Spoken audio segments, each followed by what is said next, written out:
Това е звук на изстрел на БМ Оплот, най-успешният танк, произведен по съветската танкова школа след разпадането на Съветския съюз. Произведен от легендарно украинско-харковско конструкторско бюро по машиностроене, същото, което беше проектирало легендарния Т-34. Този танк, представен през 2009 година, се смята за най-добре защитен сред всички останали конкуренти, като немските Леопарди, американските Абрамси и руските Т-90. Той е въоръжен с 125 мм пушка и автомат на зареждане с 8 изстрела на 1 минута. Тежи 51 тона и има екипаж от 3 човека.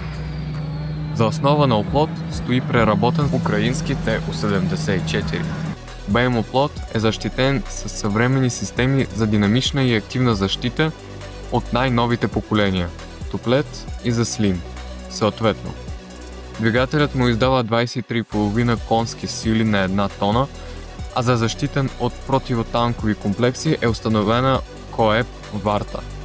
Бронята му достига 800 мм от бронепробиващ пернат подкалиберен снаряд и 1200 мм от кумулативни снаряди. Но особеността му не е в това, а в това, че танкът е напълно защитен от страни с динамична защита по цялата им площ и нова трансмисия с нова кутия, която позволява танкът да достига невероятни 35 км в час назад. Съвременността 49 танка стоят на въоръжение на Тайланд, където доказват своята превъзходност и до ден днешен.